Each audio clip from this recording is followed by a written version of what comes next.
KPK tantang Erik, jangan hanya cuap-cuap saja. Wakil Ketua Komisi Pemberantasan Korupsi, KPK, Nawawi Pomolango, menantang Menteri BUMN, Erick Thohir, untuk menyerahkan data-data terkait dugaan korupsi yang terjadi di BUMN, yang katanya ditemukan oleh Erick Thohir pasca menjabat sebagai Menteri BUMN setelah menggantikan Menteri BUMN yang dulu, Rini Sumarno. Pada hari Minggu, tanggal 5 Juli tahun 2020, Nawawi Pomolango mengatakan kepada Kompas.com, sebaiknya Pak Erick enggak cuap-cuap saja. Beliau kan tahu alamat kantor KPK, malahan tercatat sudah sampai 2 kali berkunjung ke kantor KPK.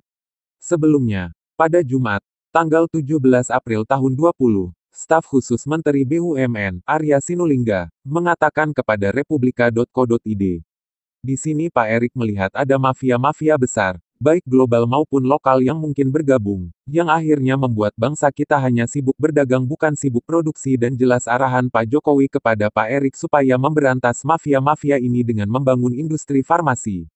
Kemudian, melihat pernyataan yang disampaikan oleh Arya Sinulinga selaku staf khusus Menteri BUMN tersebut membuat anggota DPR RI dari fraksi PDIP yang kita semua sudah tahu bahwa dia adalah salah seorang yang sangat vokal terkait isu-isu yang sangat sensitif seperti ini, Adian Napitupulu, bereaksi keras dengan tujuan mungkin untuk mempertanyakan mengenai pernyataan tersebut di tengah carut-marut kondisi Indonesia yang pada waktu itu memasuki fase awal pandemi COVID-19.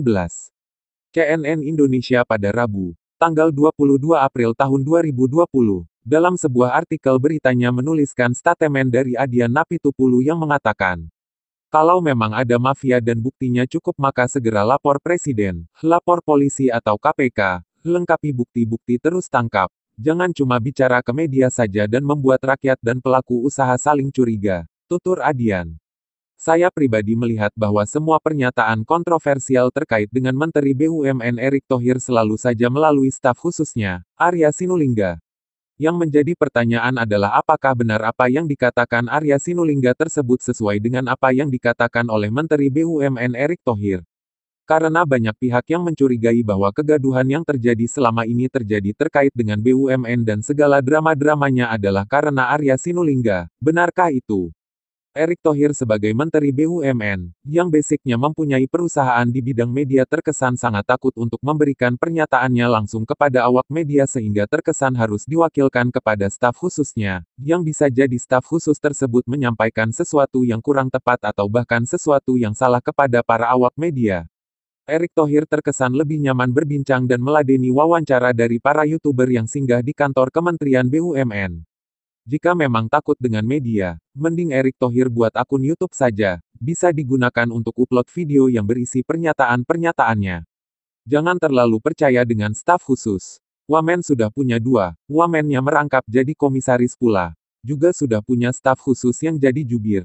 Kurang apalagi coba fasilitas yang diberikan oleh negara kepada Anda. Menyambung isu terkait mafia alkes yang pada bulan April lalu sempat mencuat, tetapi sampai hari ini belum juga ada laporan yang dilayangkan oleh Kementerian BUMN kepada pihak yang berwajib. Apakah dulu hanya untuk membuat sensasi saja? Apakah yang disampaikan waktu itu hanya sebatas rumor saja? Atau memang tidak ada bukti terkait pernyataan yang menyinggung tentang mafia alkes tersebut, sehingga membuat kegaduhan di Indonesia yang menyebabkan satu sama lain saling curiga? Jika memang punya data dan bukti, seharusnya sudah dilaporkan kepada pihak yang berwajib, agar bisa segera diusut. Bukan hanya cuap-cuap di media saja, tapi tidak ada tindakan apapun. Jadi pejabat itu untuk bekerja, tidak untuk membuat sensasi dan kontroversi. Selain tentang mafia alkes yang dulu sudah sempat digembar-gemborkan, Erick Thohir selaku Menteri BUMN mungkin saja tahu tentang korupsi yang terjadi di Jiwasraya, siapa saja yang bermain di belakangnya, emiten milik siapa saja yang menjadi ladang perampokan uang rakyat tersebut.